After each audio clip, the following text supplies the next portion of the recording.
the morning shapes everything that comes after. When the morning slips away, the day loses its blessing. There are people who do not even know the meaning of barakah, yet they wake before the sun, work while the world is quiet, and begin their tasks with discipline. They have discovered through experience what revelation has taught for generations. The morning carries a sacred strength. If those who lack faith benefit from the power of the early hours, then how much more could a believer gain if they embrace the morning with remembrance, clarity, and intention? The first step of this morning transformation begins with a simple decision: not sleeping after Fajr. Sleeping after Fajr is not forbidden, but it disconnects a person from the blessings that Allah subhanahu wa ta'ala places at the start of the day. The freshness of the morning, the clarity of the mind, and the spiritual calmness in the heart are gifts that belong to those who stay awake. The Prophet Muhammad sallallahu alayhi wasallam made dua for his ummah, saying, "O Allah, place blessings in the early mornings of my ummah." This is why the earliest moments of the day are filled with barakah blessings that multiply the good a person can achieve. Many believers struggle to stay awake after Fajr, but the struggle rarely begins in the morning, it begins at night. When a person fills their late hours with unnecessary conversations, entertainment, or distractions, the morning becomes heavy. This is why the Prophet Muhammad disliked engaging in long speech after Isha, because it steals the strength of Fajr. But the one who sleeps early wakes like someone full of strength. Their eyes open easily, their heart feels lighter, and their mind becomes alert in ways that feel almost surprising. The Prophet ﷺ once passed by a woman who slept after dawn and said, "Qumi fashhadi rizqa rabbik." Rise and witness the provision of your Lord. Rizq is not only money. Rizq is clarity, peace, emotional strength, guidance, time, and focus. These forms of sustenance descend in the early hours. When a person sleeps through this time, they miss a type of blessing that cannot be replaced later in the day. Anyone who has experienced working or studying after Fajr knows the secret. The mind becomes sharper, ideas flow more easily. Tasks that feel heavy during the afternoon become simple in the morning. Even spiritual actions feel deeper. Quran settles more beautifully into the heart. Dhikr becomes easier, and dua feels more sincere.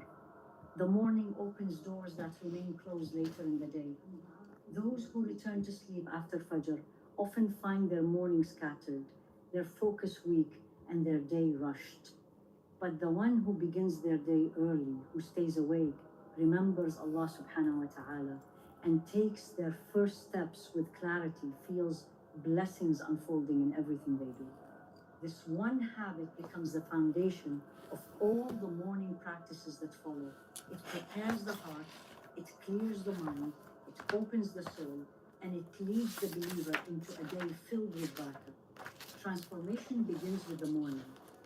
A believer who learns to honor the early hours will experience a shift in their lives, spiritually, emotionally, mentally, and even physically. The morning is more than the start of a day, it is the start of a new self. And the one who captures the morning captures blessings that shape their entire life. The next morning habit begins with one of the most beautiful acts a believer can offer: praising Allah subhanahu wa ta'ala the moment they wake up. There is a softness in the heart when sleep fades, a quiet openness before the world's noise enters. And it is in this gentle moment that praise becomes deeply meaningful. A believer rises knowing that life has been granted again, knowing that their breath and their chance to continue their journey is a gift from Allah subhanahu wa ta'ala. The first words upon waking are a reminder of this blessing. Alhamdulillah alladhi ahyana ba'dama amatana wa ilayhi nushur. All praise is for Allah, who gave us life after causing us to die, and to Him is the resurrection. These words reset the heart, they shift the mind into gratitude. They place the believer in a state of awareness, reminding them that each morning is not random, it is intentional, purposeful, and filled with hidden opportunities. A person may continue to praise by simply saying Alhamdulillah again and again while remembering their blessings, the roof above them, the food they have, the health they woke up with, the family they love, the safety they enjoy, and the guidance that fills their life. Gratitude is not about counting every blessing, it is about opening the heart to see them. Allah subhanahu wa ta'ala has placed a divine law in the Quran, one that shapes the believer's entire life when understood deeply. He says, لَإِن شَكَرْتُمْ لَأَزِيدَنَّكُمْ. If you are grateful, I will surely increase you. This promise is real. When the morning begins with praise, increase becomes part of the believer's day, more calmness, more clarity, more emotional strength, more spiritual connection, more barakah. Gratitude transforms how a person sees life. It softens challenges, strengthens patience, and brings a quiet satisfaction that settles inside the heart. Along with praise comes glorification, saying Subhanallah in the early hours, especially before the sun rises. There is a special beauty in repeating Subhanallah, Subhanallahi wa bihamdih, or the complete phrases of tasbih in the stillness of dawn. These words lighten the heart, wash away heaviness, and lift the soul toward Allah subhanahu wa ta'ala. The Quran encourages believers to glorify their Lord in the morning and evening. وَسَبِّحُوهُ بُكْرَةً وَأَصِيلًا. Glorify Him morning and evening. The time before sunrise holds a sacred energy. It is a moment when every part of creation remembers its Lord. The birds, the wind, the trees, the mountains all glorify Allah subhanahu wa ta'ala in a harmony that only the heart can feel. When a believer joins this universal rhythm, they enter a stream of barakah flowing through the morning. The Prophet Muhammad sallallahu alayhi wasallam taught his companions that tasbih in the early morning is tied to rizq, and he reminded them that even birds leave their nest hungry but return full because they rely on Allah subhanahu wa ta'ala. Tasbih has a calming effect that is difficult to explain but easy to feel. For those who wake up tired or stressed, repeating Subhanallah softens that heaviness. It helps the believer reclaim emotional balance. It clears the fog of the mind and prepares the heart for a productive, purposeful day. The Prophet Muhammad sallallahu alayhi wasallam said, Subhanallah wa bihamdi, ahabbu ilayya mimma tala'at alayhi shams. Saying Subhanallah wa bihamdihi is more beloved to me than anything the sun rises upon. These simple words carry rewards greater than anything a person can own. They take only a few seconds, yet they bring a light into the heart that lasts for the entire day. A believer may combine dhikr, Subhanallah, Alhamdulillah, La ilaha illallah, Allahu Akbar, and each one becomes a step closer to Allah subhanahu wa ta'ala. Glorification at this time also protects the believer's emotions. It reduces stress before the day begins. It strengthens patience before challenges appear. It brings clarity before decisions are made. It is the spiritual grounding every heart needs at the start of the day. Even a few minutes of tasbih in the early hours creates a calmness that lingers, a calmness that helps the believer move with grace through whatever the day holds. The morning is not loud, it is gentle, and tasbih matches that gentleness perfectly. In the soft stillness of dawn, when the world has yet to fully wake, glorification fills the space around the believer like a quiet light. It strengthens the heart, it guides the soul, it prepares the mind, and it becomes one of the most important anchors in a morning routine built on remembrance. Praise and glorification together turn the morning into a sanctuary. They connect the believer to Allah subhanahu wa ta'ala before the world demands their attention. They ground the heart in peace before worries can rise. They remind the believer of purpose before distractions appear. These habits are not complicated, they are simple moments of remembrance that bring extraordinary blessings. This is the beauty of the early morning. The heart is open, the mind is clear, and the soul is ready to receive.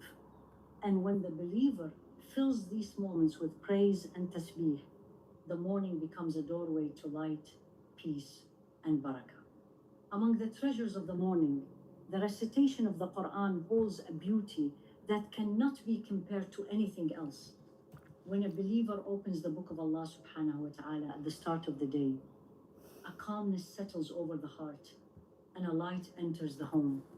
Even a few verses recited in the early hours carry enough barakah to shape the entire day. The Quran is a book of healing, mercy, guidance, and blessing. And Allah subhanahu wa ta'ala describes it clearly. Kitabun anzalnahu ilayka mubarak. This is a book we have revealed to you, full of blessing. Reciting the Quran in the morning brings a kind of clarity that does not appear at any other time. The mind is still fresh, the heart is quiet, and the soul is open. A believer does not need to recite a long portion. Even a few verses, recited slowly and sincerely, bring barakah into one's time, energy, emotions, and decisions. Many people who made this a daily habit noticed something remarkable. The more they recited, the more their day expanded. Tasks that once felt overwhelming became manageable. Stress that felt heavy became lighter. The Quran pulled barakah into their hours, making the day feel longer, more productive, and more peaceful. One man described beginning with only a few verses every morning. As time passed, he increased the amount, and with each increase came more ease, more clarity, and more unexpected blessings. It was as if Allah subhanahu wa ta'ala was opening doors simply because he honored his word at the start of the day. This is the secret of morning recitation. It sets a spiritual foundation that carries the believer through everything that follows. Reciting Quran before leaving the house protects the heart. It strengthens inner peace. It prepares the soul for patience and wisdom. It brings a sense of companionship, as if the believer is walking into the world with a shield made of light. Even if the recitation is small, it is enough to bring the heart closer to Allah subhanahu wa ta'ala. After the light of Quran comes the sweetness of salawat, sending peace and blessings upon Prophet Muhammad sallallahu alayhi wasallam. This act alone brings a flood of mercy into the morning. The Prophet sallallahu alayhi wasallam said that whoever sends one salutation upon him, Allah subhanahu wa ta'ala sends 10 mercies upon that person in return. A believer may gently say, Allahumma salli ala Muhammadin wa ala ali Muhammad. These words soften the heart and draw divine mercy into the day. They bring a calmness that settles deeply, a sense of spiritual warmth that remains with the believer wherever they go. Salawat is a beautiful way to begin the morning. It is simple, short, and filled with blessings. Even repeating it 10 times brings a sense of peace and protection. These moments of salawat become a source of strength throughout the day, shaping the believer's mood, decisions, and emotional balance. Alongside salawat is another deeply powerful practice, istighfar. Saying astaghfirullah in the morning washes the heart from the heaviness of yesterday. It clears away guilt, regret, mistakes, and emotional burdens. The Prophet Muhammad sallallahu alaihi wasallam taught that whoever makes istighfar regularly, Allah subhanahu wa ta'ala opens doors for them, removes their worries, and provides for them from places they never expected. Istighfar is not only for sins. It is a cleansing for the heart, a healing for the soul, and an anchor for emotional stability. A believer who begins their day with Astaghfirullah Rabbi min kulli dhanbin wa atubu ilayhi feels lighter, clearer, and more connected to Allah subhanahu wa ta'ala. It removes inner clutter, making space for barakah to enter. And then comes one of the most special prayers of the morning, the duha prayer. It is a gift many people forget, even though it holds blessings greater than many realize. The Prophet ﷺ explained that every joint in the human body deserves charity each day, and the duha prayer stands in place of these charities. Even 2 rak'ahs offered after sunrise carry immense rewards, bringing ease into the believer's day and expansion into their rizq. The duha prayer does not need to be long or complicated. It is simply an expression of gratitude, a reminder that the limbs used throughout the day deserve a form of worship attached to them. A believer can pray it soon after the sun rises, or later in the morning its time extends until just before noon. Those who make this prayer a regular part of their morning feel a gentle protection and inner ease throughout the day. Together, these morning practices, Quran, salawat, istighfar, and the duha prayer, build a powerful spiritual routine. They cleanse the heart, strengthen the mind, and bring the believer closer to Allah subhanahu wa ta'ala.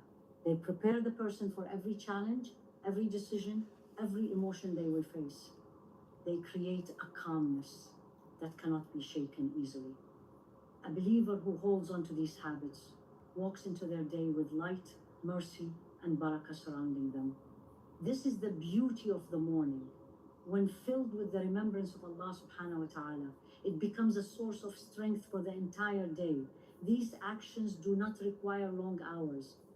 They require intention, sincerity, and consistency. And once they become part of a believer's routine, the morning becomes a place of healing, clarity, and deep spiritual grounding. Among the treasures of the early morning, one of the most beautiful habits a believer can adopt is giving for the sake of Allah subhanahu wa ta'ala. Charity given at the start of the day carries a light that spreads into every hour that follows.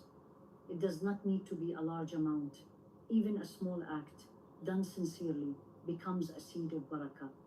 When a believer begins their morning with generosity, their heart opens, their rizq expands, and a gentle peace settles into their life. Spending in the morning is not limited to formal charity. It begins with the people closest to us. A person may support their parents, offer something to their spouse, give lunch money to their child, or help a family member with a small amount.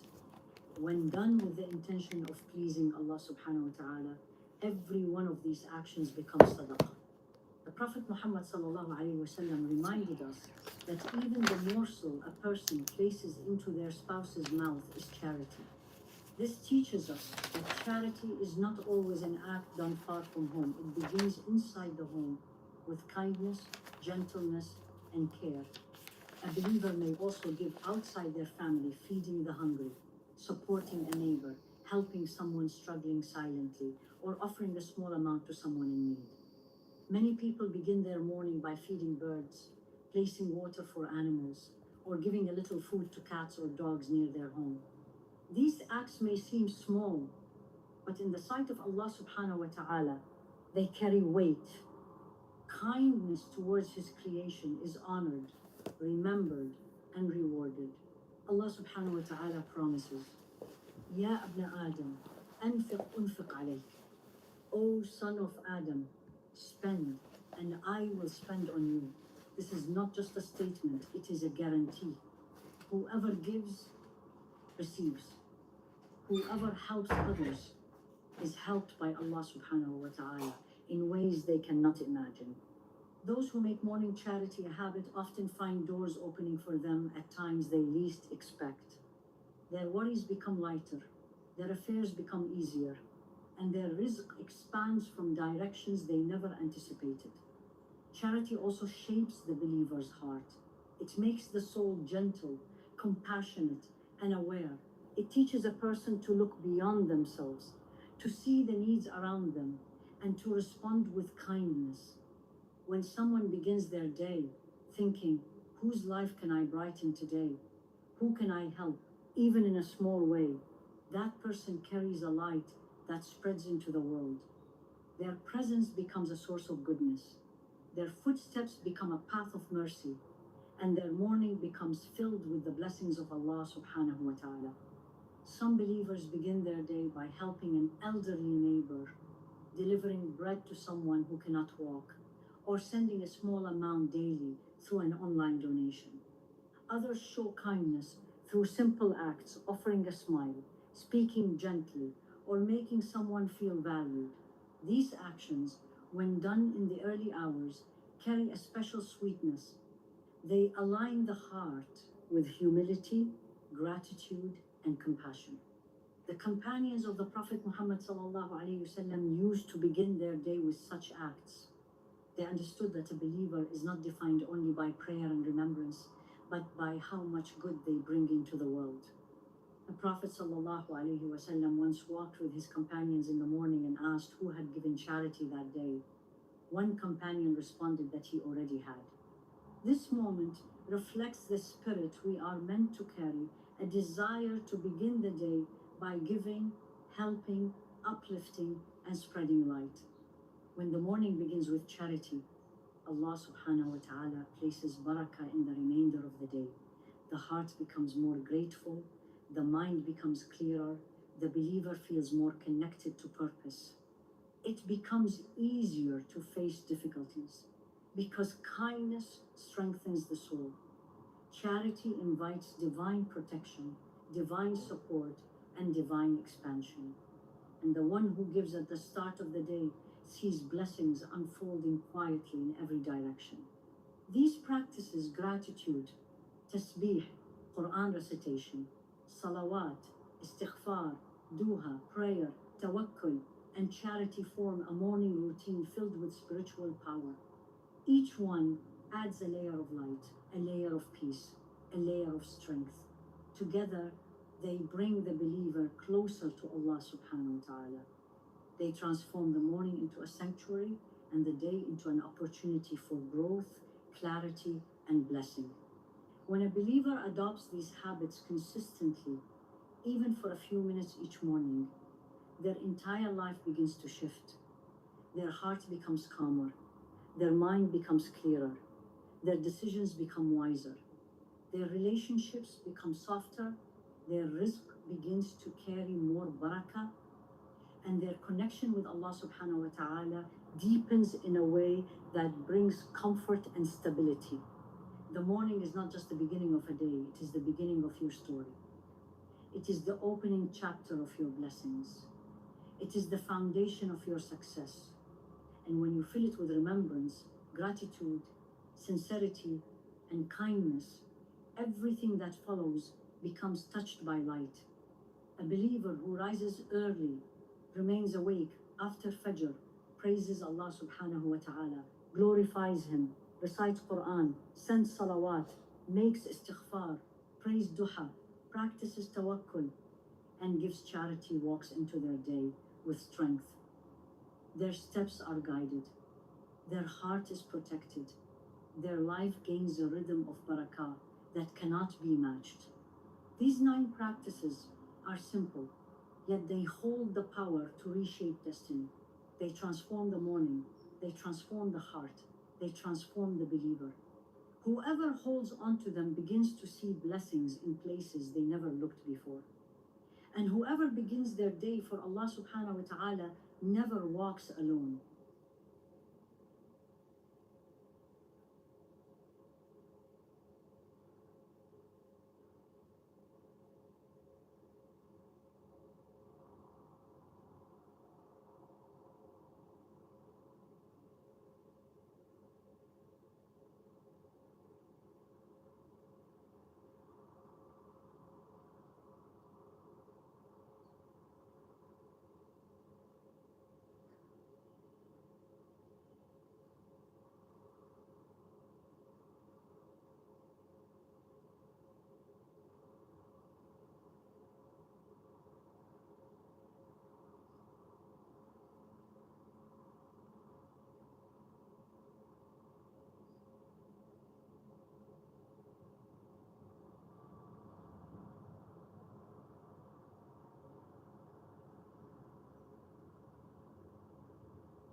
Me staring at 23 unread messages, knowing each response will take 10 minutes to type. We've all been.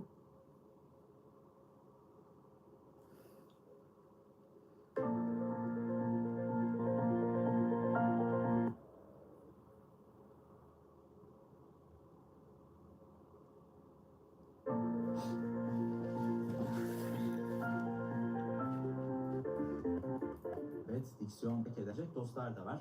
Sır ediyoruz. Kaç saat demiş sabit bir büyüğümüz. Sonrasında bu güzel topraklarda hayata gözlerini yummuş diye biliyorum. Şebi yeldayı müneccimle muvakkit ne bilir, müptelayı gama sor, kim geceler kaç saat. Bugünün beyti de budur. Bu dersin ezberleyeceğimiz, heybemize dahil edeceğimiz beyti de budur. Şimdiden yavaş yavaş kulağınıza ve dilinize aşina kılınız bu beyti. Aynı zamanda bugün biliyorsunuz iki tekerlememiz daha var. O iki tekerlemeyi de nasıl diyor eğer çok dışında ya da sosinde göre bu dair kim geceler kaç saat. Tek antrenmanlıymış değildi değil mi? Neydi? Kondisyonluymuş. Biz dakikalar ilerledikçe yoruluyoruz. Dakika değil. Dakika zamanda düzelecektir. İşte Allah nasip ederse bu ders sizin için bir fırsattır. Bekir Develi YouTube kanalına bir kez daha teşekkür ediyoruz. Bir ortamda o ortamın durumuna göre gayet ciddi konuşurken aralarda dil şiveye kaçıp yapacaksın, edeceksin, göreceğiz, bulacaksın, bakacaksın, yapacağım gibi cümleler dilimizden çıkıveriyor. Bu durum dinleyenlerin bize bakışını değiştirir mi? Ağırlığımızı yitirir miyiz? Yoksa doğallık olarak mı görmeliyiz? Bu sizin orada takındığınız tavırla da ilgili bir şey. Yani çok böyle sert bir üslup kullanırsanız ufacık bir dil değişikliği, sürçme demiyoruz, ortada bir sürçme yok. Fakat eğer İstanbul ağzıyla konuşma yönünde bir gayret içerisindeyseniz ve arada farklı yerlere kaçan bir şive, ağız diyelim daha doğrusu, bunlar daha ziyade ağızlar olursa bulunduğunuz yerde belki farklı karşılanabilir ama o sizin biraz da arada böyle tatlı, şakacı bir üslup takınırsanız onlar, hatta bırakın hatayı, bir tatlı detay dahi olabilir. Hocam bu arada numaranızı tekrar ilan edelim mi belki arkadaşlar? Ama çok yapamayız zaten, 57 geçiyor. Çok vaktimiz kalmadı. Hızlı konuşurken bazı kelimeleri yutuyorum. Bu durum ilerler mi? Bu bir konuşma hatası mıdır? Evet, bu bir konuşma hatasıdır. Hızlı konuşup konuşmadığınızı ölçebilirsiniz. Konuşmanızı alın ve kaydedin. 1 dakikalık bir kayıt yapın ve daha sonra onu kelime kelime sayın bakalım kaç kelimeyle konuşuyorsunuz. Eğer 120 kelimenin fevkinde kelime ile konuşuyorsanız hızlı konuşuyorsunuz demektir. Sizin üstün zekalı insanların arasında olabileceğiniz ihtimalini güçlendirir bu. Öylesinizdir diyemem ama hızlı konuşan insanlar dili beynine yetişemeyen kişilerdir diyebiliriz. Dolayısıyla herkes hızlı konuşamaz. Mesela ben dakikada 120 kelimeyi geçkin bir şekilde konuşamıyorum. Demek ki çok da zeki bir arkadaşımız değilim. Fakat eğer sesleri doğru telaffuz edemiyorsanız bunun için durulmak ve aceleden ari bir konuşma yapmanız icap eder. Hitabetimizin iyi olmasında okumanın ve yazmanın etkisi nedir? Dil konuşmanın, dil düşüncenin ocağıdır derler demiştik. İnsan lisanıyla düşünür. Ne kadar çok kelime bilirseniz, o kelimelere ne kadar vakıfsanız, günlük konuşmanız içerisinde o kelimeleri ne kadar fazla irticalen çıkarıyorsanız o kadar iyi bir konuşmacısınızdır. O kadar fazla kelimenin sizin repertuarınızda olduğunun bir göstergesidir bu. Dolayısıyla arkadaşlar elbette okumak, elbette yazmak, bunlar sizi konuşmacı olarak iyi pişirir. Fakat bazıları vardır, onlar çok iyi yazarlar fakat çok iyi konuşamazlar. Çok iyi yazan kişiler olarak da bazı çalışmalar yapmanız icap eder. O çalışmaları yazı tahtası üzerinde size gösterelim sevgili Mustafa'cığım. Evet. Sizden birkaç ricam olacak arkadaşlar. 1.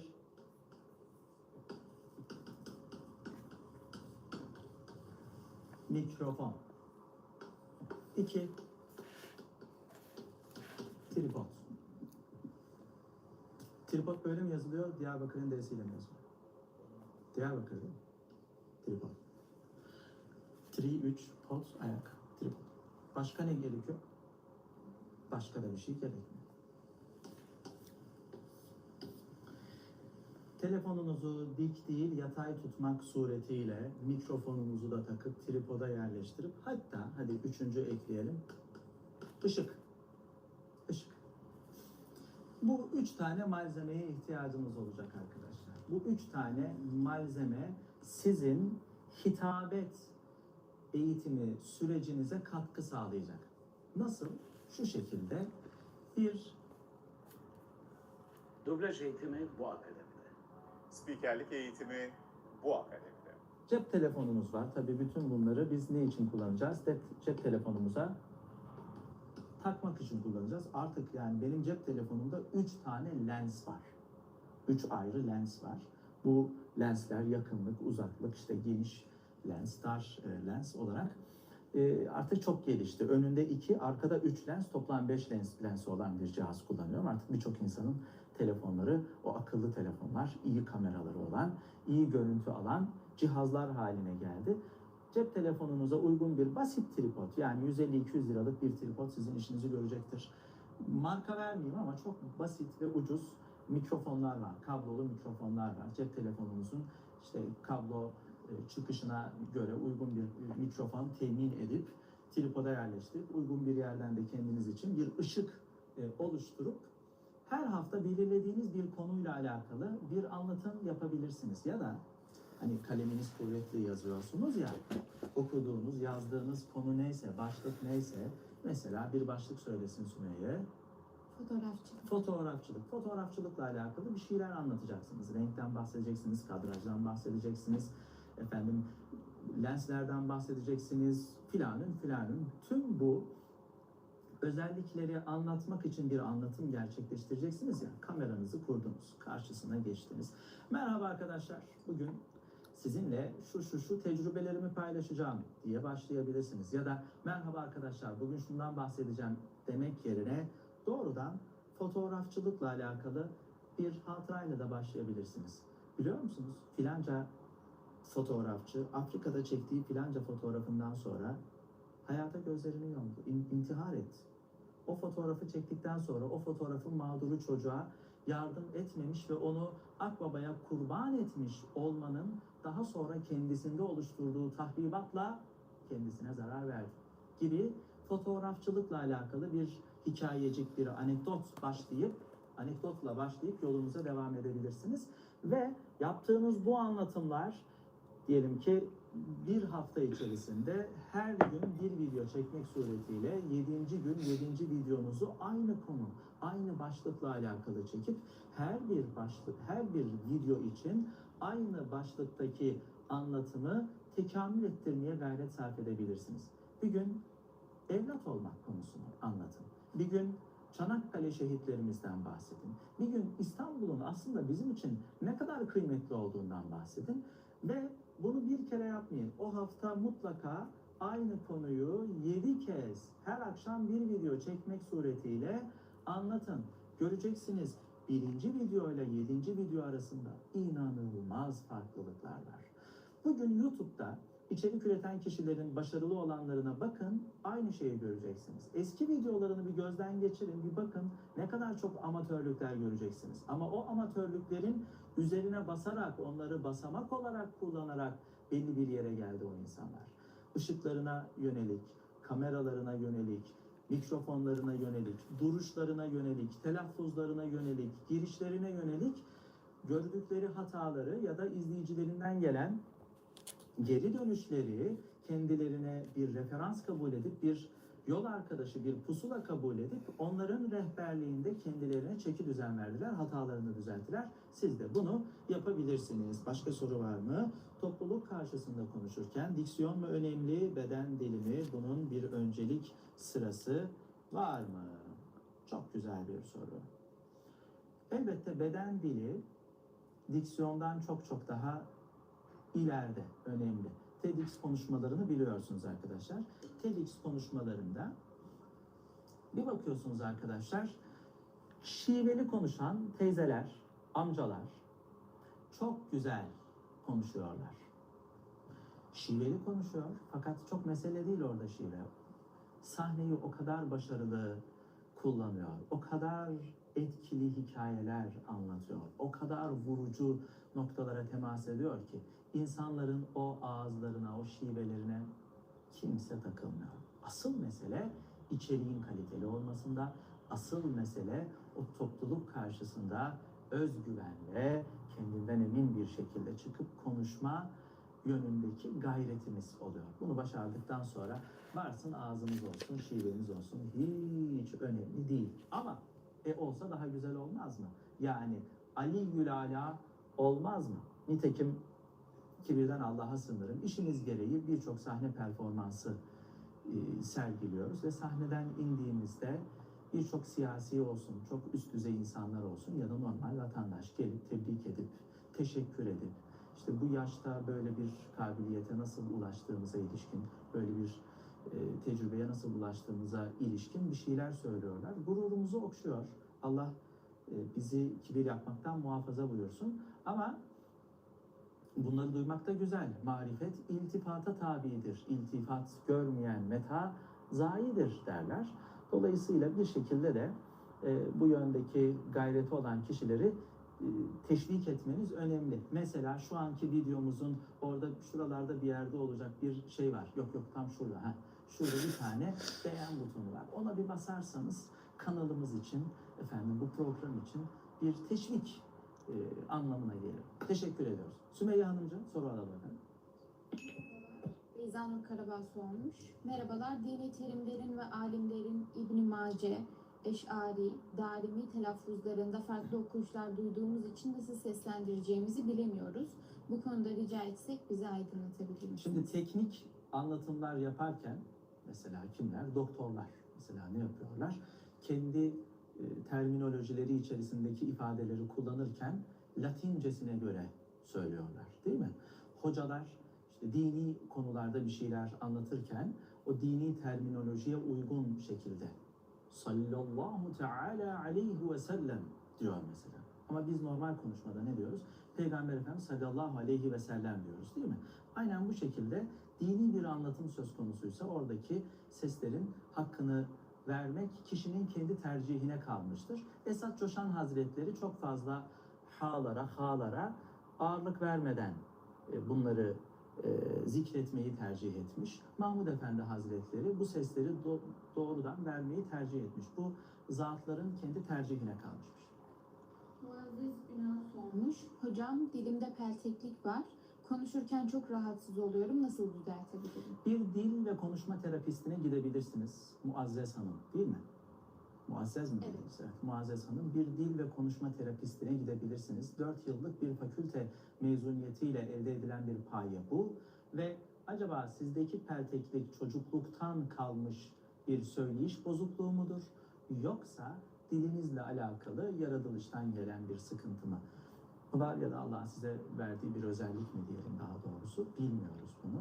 Sizi şu an karşımda olmadığınız için, görmediğim ve dilinize bakmadığım için yorum yapamıyorum. Hoş benim uzmanlık alanım da değil ama artık bu işin içerisinde yaklaşık 20 yıldır var olduğumuz için bir şekilde bazı konularda tecrübe edindik ama en doğrusu sizin bir dil ve konuşma terapistine başvurmanız olacaktır.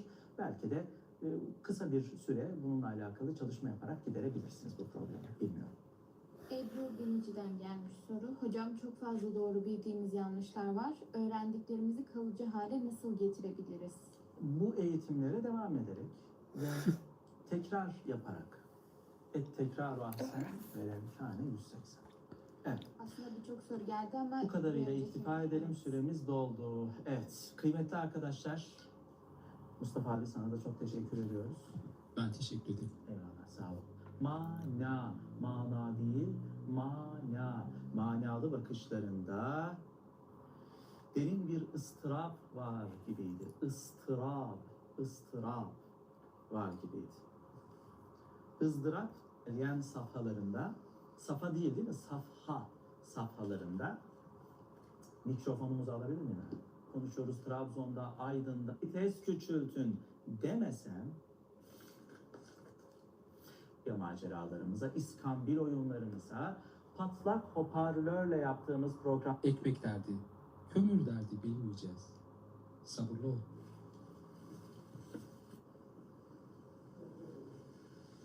Ki satranç... Memnuniyetle. Buyursun abi. Tabii bugün biliyorsunuz Şebi Yelda en uzun gece. Mustafa abi bu şiiri yengeye okuyacak. Tabii bu şiirde geçen çok talihsiz bir çift var. Onlar hamdolsun bu talihsizliği yaşamıyorlar. Allah hanelerini daha şen, daha mamur eylesin. Buyurun efendim Allah razı olsun. cümlemizden. Sabret sevgilim. Her şey düzelecek. Ben daha iyi bir insan olacağım. Akşamları evimize vaktinde geleceğim. Ağaçlar ve çiçekler içinde kutu gibi bir evimiz olacak. Ekmek derdi, kömür derdi bilmeyeceğiz. Sabırlı ol. Bu kara günler geçecek. Karanlıklar korkutamayacak bizi. Rüzgar üşütemeyecek. Sabırlı ol sevgilim. Ölüm her şeyi düzeltecek.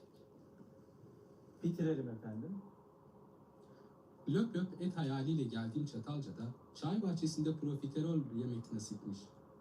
Profiterol. Evet. Doğru mu? O çay bahçesi gibi oldu. Çay bahçesinde. Peki. Baştan alayım. Yo, devam edelim. Yemek nasipmiş. Olsun. Dostlarımla bir araya gelmek güzeldi. Eyvallah. Bir araya yerine bir araya da diyebiliriz değil mi Sümeyye Hanımcığım? Evet. Evet, tamam. Sümeyye bak, bir araya yerine bir araya da diyebiliriz değil mi? Dostlarımla bir araya gelmek güzeldi. Eyvallah. Bir araya yerine bir araya da diyebiliriz değil mi Sümeyye Hanımcığım? Evet. Evet, tamam. Sümeyye bana soruları göndermeye devam ediyorsun. Evet. Hatta şey de yapabiliriz. Dilerseniz ben buradan okuyayım. Seslendireyim arkadaşlar için. Olur. Ben hızlıca. Türkçe'ye aksanlı konuşuyor. Bundan en hızlı nasıl kurtulabilirler? Daha mamur. Tam bir dahiydi. Bakın aşağıda da dahi kelimesi geçecek. O yüzden buraya dikkat verin. Tam bir dahiydi. Daha lise yıllarında edebiyata ve musikiye, edebiyata değil, edebiyata, musiki değil, musikiye olan merakından ötürü virtüöz olacağını düşünürdük ama gelin görün ki doktor. Gelin görün ki doktor olmuş mu?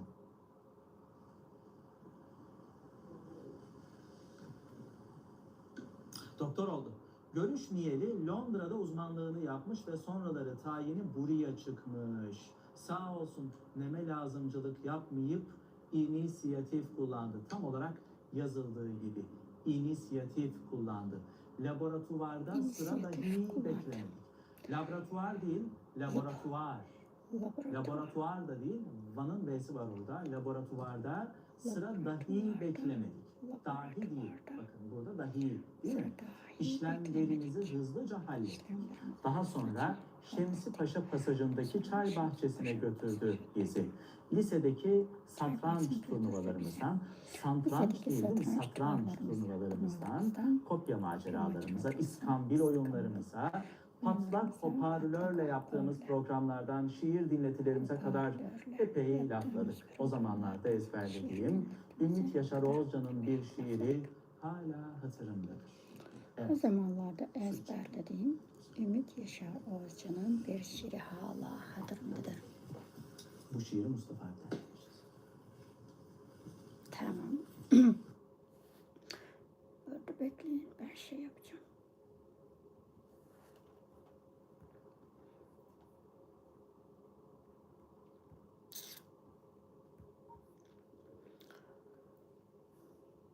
Lale Emir Edremitli entelektüel birikimi olan zarif bir hanımefendidir. Tam bir dahiydi. Daha lise yıllarında edebiyata ve müzikiye olan merakından ötürü virtüöz olacağını düşünürdük ama gelin görün ki doktor oldu. Görüşmeyeli Londra'da uzmanlığını yapmış ve sonraları tayini buraya çıkmış. Sağ olsun neme lazımcılık yapmayıp inisiyatif kullandı. Laboratuvarda Sıra dahi beklemedik. İşlemlerimizi hızlıca hallettik. Daha sonra Şemsi Paşa pasajındaki çay bahçesine götürdü bizi. Lisedeki satranç turnuvalarımızdan kopya maceralarımıza, iskambil oyunlarımıza, patlak hoparlörle yaptığımız programlardan şiir dinletilerimize kadar epey lafladık. kadar biri O zamanlarda ezberlediğim Ümit Yaşar Oğuzcan'ın bir şiiri hala hatırımdadır. Gidip aç evimiz olacak. Bu kara günler gelecek. Kömür derdi benim. Sabret sevgilim, her şey düzelecek. Ben daha iyi bir insan olacağım. Akşamları evimize vaktinde geleceğim. Ağaçlar ve çiçekler içinde kutu gibi bir evimiz olacak.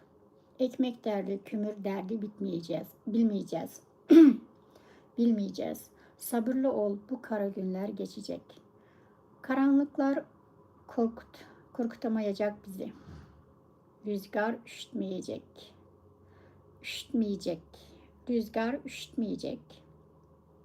Ekmek derdi, kömür derdi bilmeyeceğiz. Sabırlı ol, bu kara günler geçecek. Karanlıklar korkutamayacak bizi. Rüzgar üşütmeyecek. Sabırlı ol sevgilim. Ölüm her şeyi düzeltecek. Löp löp et hayaliyle geldiğim Çatalca'da çay bahçesinde profiterol yemek nasipmiş. Olsun. Dostlarımla bir araya gelmek güzeldi.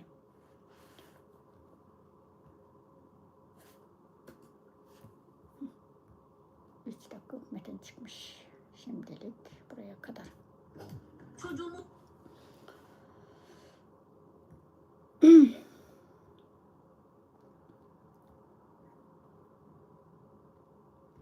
Hem de Tefsir Cevherleri 6. tomdayım. 231. betdan 240. betgacha o'qiyman. Doğrusu o'qib beray sizlarga.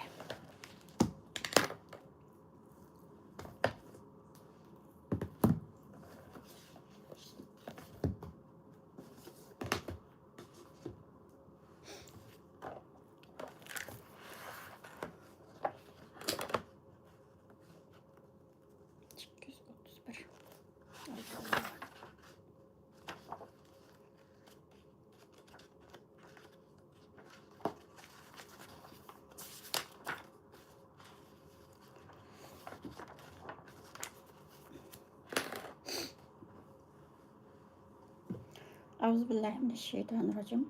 Bismillahirrahmanirrahim. Allah Teala'nın adaleti. Ve neda'ul mevazinel qiste li yevmil kıyameti fe la tuzlemu nefsun şey'en.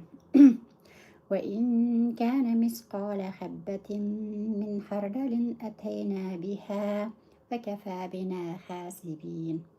Tercümesi 47. ayet. Biz kıyamet günü amellerini tartış için adalet terazilini o'rnatamiz. Şunun bilan hech kimga qilch uvol qilinmaydi. Agar uning bir tal qichichaqliq amali bo'lsa-mu, uni keltiramiz. Hisob bilishga biz yetarlikmiz. Tafsiri. Oldingi oyatlarda ahvoli bayon qilingan mushriklarning qattiq azob oqibatlariga duchor bo'lishi ajablanarli emas. Alloh taolo ularga yetarlik jazoni belgilagan. Alloh taoloning belgilamasi va barliq hukmlari faqat adolat bilan bo'ladi.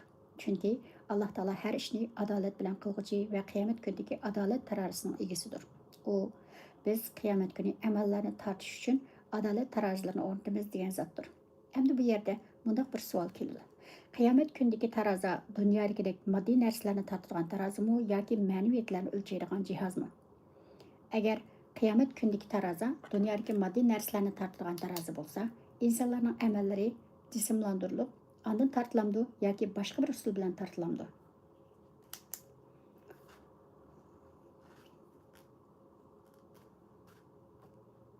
Hozirgi zamonda qon besimini, badanning haroratini va boshqa narsalarni o'lchaydigan apparatlar ijod qilingan yerda Alloh taoloning qiyomat kuni insonlarning amallarini tortadigan tarozini eng nozik, eng to'g'ri va eng ilg'or usulda qilib bekitadiganligida qilchish shak yo'q. Chunki Alloh taolo hammaga qodir va xohlaganini amalga oshiradigan zotdir.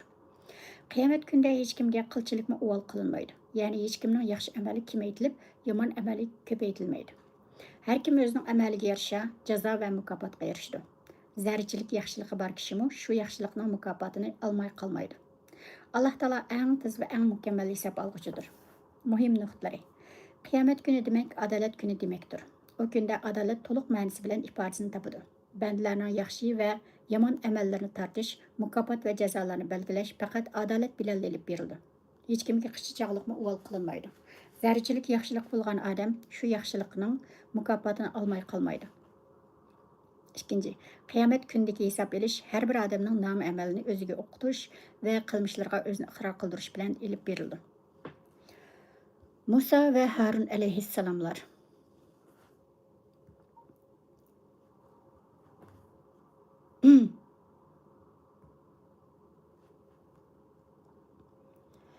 Bismillahirrahmanirrahim.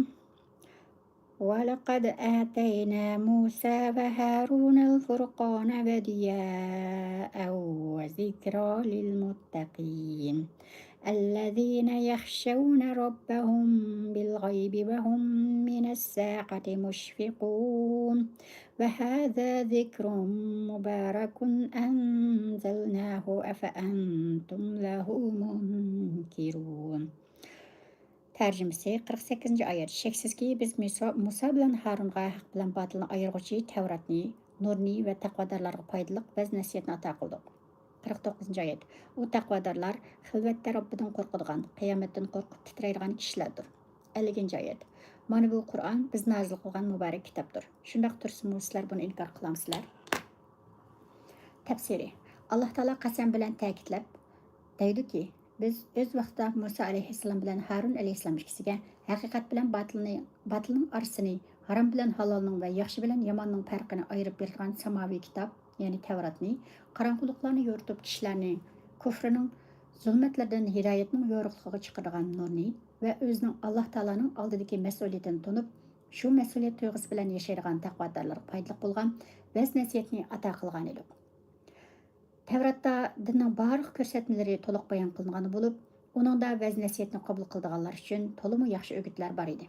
Lekin bu kitobdan faqat oshkora va yoshirin hamma holatlarda, hatto xilvatdimi Alloh taolodan qo'rqadigan, o'zining din va dunyolik mas'uliyatini tunib, shu mas'uliyat tuyg'usi bilan yashaydigan taqvodor kishilarla manfaat oladi. Ey payg'ambar, sana nozil qilingan Qur'on Karim ana shu samoviy kitoblarning davomi va ularning aslisini tasdiqlaydigan shonliq kitobdir. To'g'ri, samoviy kitoblardan faqat Alloh taoloni yaxshi tonigan, uning azobidan qo'rqadigan, amr farmonlarini o'rindab, to'sqanlardan yonadigan taqvodor kishilarla foydalana oladi. Chunki ular Alloh taologa va qiyomat kuniga chin ishonadigan, qiyomatda hisob berishdan qo'rqib titraydigan kishilardir. Tavratmi o'zgartirishdan ilgari ana shunday hidoyat manbasi edi. Mo'minlar uchun nurli chiroq edi. Ey payg'ambar, Rabbim Musa alayhissalom bilan Harun alayhissalom ikkisiga Tavratni bergan bo'lsa, sana Qur'on Karimni nozil qildi. Sen kishilarga shundoq jakorlig'inki, men ilgirki payg'ambarlarga o'xshashlar bir payg'ambar. Ularga Tavrat, Injilga o'xshagan samoviy kitoblar berilgandek, mana Qur'on Karimdan iborat oxirgi samoviy kitob nozil qilindi. Ey payg'ambar, sana nozil qilingan oxirgi samoviy kitob Qur'on Karim insonlarga qorong'uliklarni yo'ritib beradigan nurliq chiroq, ilm, ma'rifat va hidoyatning manbasidir. Uningda ikki dunyolik baxt saodatning yo'llari bayon qilingan. Ey kofirlar, shundoq ochiq bayonlardan keyin yana iymon etmangsizlar, bu Qur'on shundoq ochiq haqiqatning manbasi tursimi, sizlar uni inkor qilamsizlar? Muhim nuqtalari. Birinci, Allah Taala'nın peyğəmbərlərə samavi kitablarını nazil qılğanlığı insaniyyətə qılğan katta inamı olub, Qur'an-ı Kərim samavi kitablarını tamamlayan və həmsinin məqsəd müddəalarını əməl aşırğan mübarək kitabdır. İkinci, təqvadarların ən aldınqı sübti onların aşkar və yuşurun həmmə əhvalda Allah Taala'ya itaat qilishi və onun tosqanlarından yiroq turishidir. Üçüncü, Qur'an-ı Kərim insaniyyətə emas, bəlkə cimi aləmlərə rəhmət olub, nazil qılınğan ulug' kitabdır. Dördüncü, Qur'an-ı Kərimnin hidayətindən məhrum qalğanlar həqiqi mənadakı bəxtsizlərdir. İbrahim əleyhissalamның qıssalarından bir qıssa. Bismillahirrahmanirrahim. وَلَقَدْ آتَيْنَا إِبْرَاهِيمَ رُشْدَهُ مِنْ قَبْلُ وَكُنَّا بِهِ عَالِمِينَ إِذْ قَالَ لِأَبِيهِ وَقَوْمِهِ ما هذه التماثيل التي أنتم لها عاكفون قالوا وجدنا آباءنا لها عابدين قال لقد كنتم أنتم وآباؤكم في ضلال مبين قالوا أجئتنا بالحق أم أنت من اللاعبين قال بل ربكم رب السماوات والأرض الذي فطرهن وأنا على ذلكم من الشاهدين وتالله لأكيدن أصنامكم بعد أن تولوا مدبرين فجعلهم جذاذا إلا كبيرا لهم لعلهم إليه يرجعون قالوا من فعل هذا بآلهتنا إنه لمن الظالمين قالوا سمعنا فتى يذكرهم يقال له إبراهيم قالوا فأتوا به على أعين الناس لعلهم يشهدون قالوا أأنت فعلت هذا بآلهتنا يا إبراهيم قال بل فعله كبيرهم هذا فاسألوهم إن كانوا ينطقون فرجعوا إلى أنفسهم فقالوا إنكم أنتم الظالمون ثم نكسوا على رؤوسهم لقد علمت ما هؤلاء ينطقون قال أفتعبدون من دون الله ما لا ينفعكم شيئا ولا يضركم أف لكم ولما تعبدون من دون الله أفلا تعقلون قالوا حرقوه وانصروا آلهتكم إن كنتم فاعلين قلنا يا نار كوني بردا وسلاما على إبراهيم وأرادوا به كيدا فجعلناهم الأخسرين ونجيناه ولوطا إلى الأرض التي باركنا فيها للعالمين ووهبنا له إسحاق ويعقوب نافلة وكلا جعلنا صالحين وجعلناهم أئمة يهدون بأمرنا وأوحينا إليهم فعل الخيرات وإقام الصلاة وإيتاء الزكاة وكانوا لنا عابدين. ترجمسي هلي برنجايت Haqiqatan biz İbrahimga burulla aql parasat ato qilgan edik. Biz uning payg'ambarlikka loyiq ekanligini biletdik. 52 oyat. O'z vaqtida İbrahim atasiga va qavmiga sizlar cho'qinayotgan bu butlar nima dedi. 53 oyat. Ular biz ota bovularimizning ularga cho'qinib kelayotganligini bilamiz dedi. 54 oyat. İbrahim sizlarning ota bovularinglarmi op ochiq bir azg'unlikda ekansizlar dedi. 55 oyat. Ular sen rost deyotamsan yoki chaqchaq qilyapsan dedi. 56 oyat. İbrahim aytdi. Chaqchaq qilganim yo'q. Balki sizlarning Rabbinglar osmonlarning va zaminning Rabbidir ki, ularni u yaratgan. Menmi uningga guvohlik berguvchilardanman. 57 oyat. Allohning nomi bilan qasamki, sizlar qaytib ketgandan keyin men cho'qim butlaringlarga planlagan tadbirimni amalga oshiraman. 58 oyat. İbrahim butlarni chiqib, parcha-parcha qilib etdi. Ularning qaytib kelib butlarning kimning chaqqanligini surishti qilish uchun faqat cho'ng butga tegmadi. 59 oyat. Ular qaytib kelib, ilahlarimizni mundaq parcha-parcha qilgan kim? U cho'qim zolimlardan ekan dedi. 60 oyat. Ular İbrahim atliq bir yigitning ilahlarimizni ayblaganligini anglagan edi deyishdi. 61 oyat. Ular undaqda İbrahimni ko'pchilikning oldiga elib kelinglar, balki ular guvohlik berishi mumkin dedi. 62 oyat. Ular "Ey İbrahim, ilahlarimizni mushunda qilgan senmi?" dedi. 63 oyat.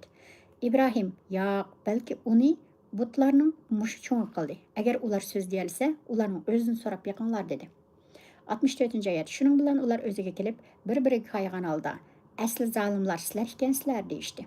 65 oyat. Andan ular burunqi tarsalga qaytib, ularning gap qilolmaydiganligini sen obdan bilsan-ku dedi. 66 oyat. İbrahim aytdi. Sizlar Allohni qo'yib o'zinglarga hech qanday foyda ziyon yetkazolmaydigan narsalarga cho'qinamsizlar. 67 oyat. Esit sizlarga va sizlarning Allohni qo'yib cho'qinayotgan narsalaringlarga. Sizlar aqlinglarni ishlatmamsizlar. 68 oyat. Ular agar sizlar rostla ilohlaringlarga yordam bermoqchi bo'lsanglar, İbrahimni o'tga tashlab ko'ydirib, ularga yordam beringlar dedi. 69 oyat. Biz o'tqa, o't, İbrahimga salqin va amonlik bo'lib bergan dedik. 70 oyat. Ular İbrahimga ziyonkashlik qilmoqchi bo'lib edi, biz ularni eng ziyon tortquchi qilib etdik. 71 oyat. Biz İbrahim bilan Lutni u joydan qutqizib, ularni biz jahon ahli uchun barakatli qilgan zaminga yetkazdik. 72 oyat. Biz İbrahimga Ishoqni berdik. Yana navrisi Yaqubni qo'shib berdik. Ularning hammasini yaxshi kishilar qildik. 73 oyat. Biz ularni emrimiz bo'yicha kishilarni to'g'ri yo'lga yetaklaydigan pishvolar qildik. Ularga biz yaxshi ishlarni qilishni, namozni mukammal ado qilishni, zakot berishni vahiy qildik. Ular bizga ibodat qilgan kishilar edi. İbrahim alayhissalom. Arablarning jahiliyatda cho'qindigan butlari sanam, vasan, timsol degan nomlar bilan atlatdi. Ba'zi ulamolar sanam bilan vasanning farqini ayirgan bo'lib, ular o'tda etkili bo'ladigan madallardan yasalgan butlarni sanam, ammo yog'och va boshqa narsalardan yasalganlarni vasan deb atagan. Timsol inson yoki hayvonning shaklida yasalgan butlarni ko'rsatdi. Payg'ambarlarning peshvosi İbrahim Halilulloh Qur'oni Karimda nomi sharifi bilan ko'p qatam tilga ilingan. Uning qavmi butparast bo'lib, dadasi yog'och edi. U yog'ochdan butlarni yasab sotadi. Ammo İbrahim alayhissalom dadasining va qavmining ishidan qattiq norozi edi. Bularning hech narsaga foydasi yo'q. Anglamaydigan, ko'rmaydigan va kishilarning hojatlarini ravo qila olmaydigan ojiz narsalar ekanligini yaxshi biladi. Chunki Alloh taolo uni kichkidan fazilatli qilib yetishtirgan va to'g'ri dinga yetaklagan. İbrahim alayhissalom har qatim qavmining butlarga cho'qinayotganligini ko'rganda ko'ngli qattiq bayron bo'ladi va ularning bu ishiga ichinadi. U ba'zida qavmi bilan, ba'zida dadasi bilan butlarga cho'qinishning ozg'inlik ekanligi haqida ko'p bas munozara qiladi. U gohida chiroyli so'z bilan, gohida qattiqlik bilan munozaralashadi. Ular bilan ilib borgan munozara hech qanday foyda bermagandan keyin bir kuni İbrahim alayhissalom qavmining bayram faoliyatini o'tkazish munosabati bilan bularning endi yo'qligidan foydalanib butlarni urib chiqib tashlaydi. Faqat birli cho'ng butni chaqmay qoldirib qo'ydi. İbrahim alayhissalom bu ishni qavmining haqiqatni bilib olishi va butlarning qo'lidan ish kelmaydigan, hatto o'zlarini mudofaa qila olmaydigan chorsiz narsalar ekanligini bilib qilish uchun qilgan edi. Ammo natija aksicha bo'lib chiqib, uning qavmi uni ko'ydirib tashlash uchun cho'ng bir o'tni yiqib, uni shu o'tga tashlaydi. Lekin Alloh taolo uni o'tdan qutqizib qoladi. İbrahim alayhissalom shundan keyin Alloh taoloning amri bilan o'zining vatani bo'lgan Iroqni tark etib, Shamga hijrat qilib ketadi. U ayni vaqtda o'zi bilan birga payg'ambar bo'lib turgan Lut alayhissalomni birga elib ketdi. Lut alayhissalom İbrahim alayhissalomning hamshirasining o'g'li edi. İbrahim alayhissalom Shamda kishilarni dinga da'vat qilish bilan bo'ladi. Alloh taolo uningga avval Ismoil va Ishoq qatorliq ikki farzand ato qiladi. İshaq alayhissalomning naslidan Yaqub alayhissalomni chiqardi. Ularning hammasi hayotini Alloh taologa ibodat va itoat qilish bilan o'tkazgan yaxshi bandalar edi. Tafsiri. Alloh taolo aytadiki, biz Ibrohimga kichikidilla hidoyat ato qilib, uningga ishlarni to'g'ri muhokama qiladigan, aql farosat va qobiliyat ato qilgan. Uni yaxshi ishlarni qilishga muvaffaq qilgan edik. Chunki biz uning payg'ambarlikka tamoman loyiq ekanligini obdan bilardik. Shunga uni kichikidilla payg'ambarlikka tanladik. Bu oyat İbrahim alayhissalomning tavhid aqidasini qanot yaytirish uchun avatilgan. Qalbiy yaxshilikni so'yadigan, to'g'rilikqa moyil, ishlarni to'g'ri bir taraf qila oladigan, masalalarni to'g'ri muhokama qila oladigan qilib yetishtirilgan bir payg'ambar ekanligini ifodalaydi.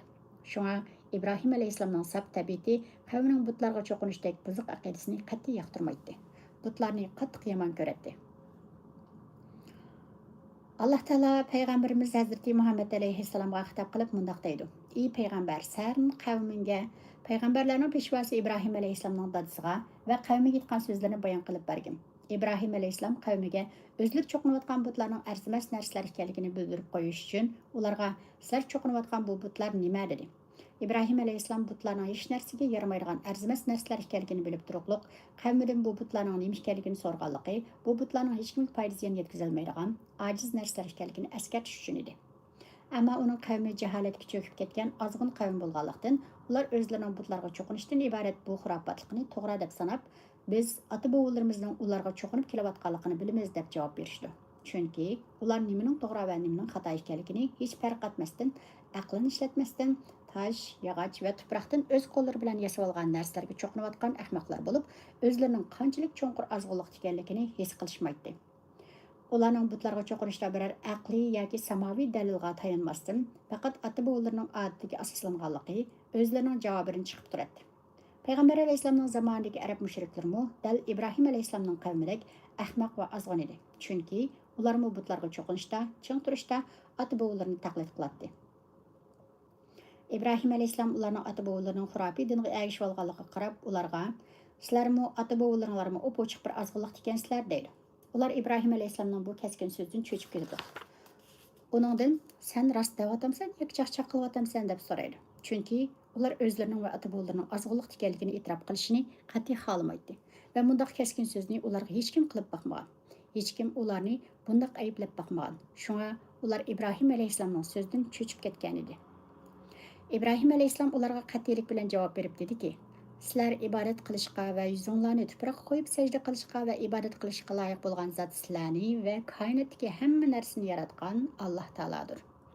Men albatta bu dinning haq ekanligiga guvoh bo'lg'uvchilardanman. Men sizlarga o'xshamayman, chunki sizlarning butlarga cho'qinishdagi birdan-bir asosinglar ota-bovularinglarni do'rashdir. Sizlarning tutgan yo'linglar haqiqatan azg'inlik, qilayotganinglar rostla yomonlikdir."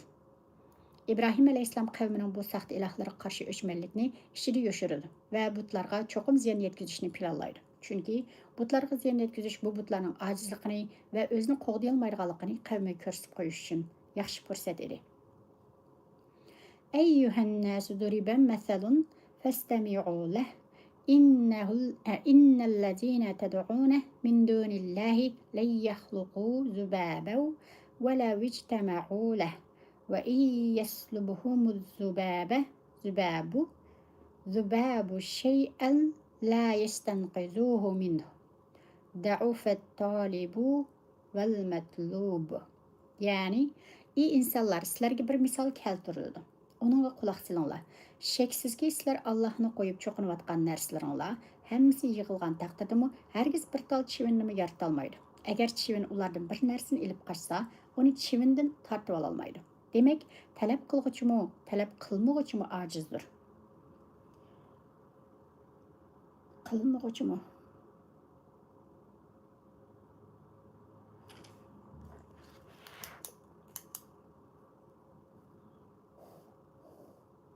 Her yıl ularning ma'lum bir bayram kuni bor edi. İbrahim alayhissalom bir amallarni qilib bu bayramga qatnashmay yolg'iz qilishning ko'yiga kirdi. Bir tarafdan qavmi uni bayramga qatnashishga rag'batlantirdi. Axir u o'zini kasal ko'rsatib bayramga qatnashishdan qutulib qoldi.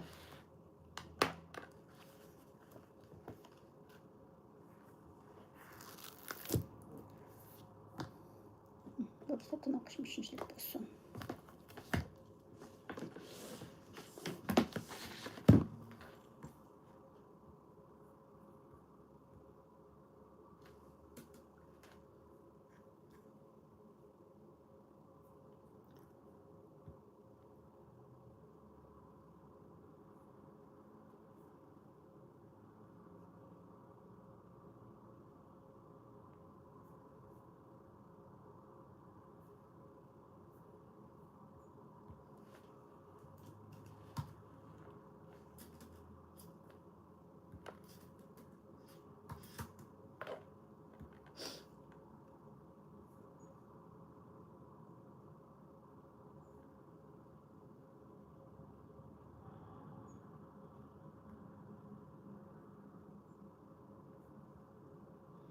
dersin? İyi de nasıl dersen yılda bir kez.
name?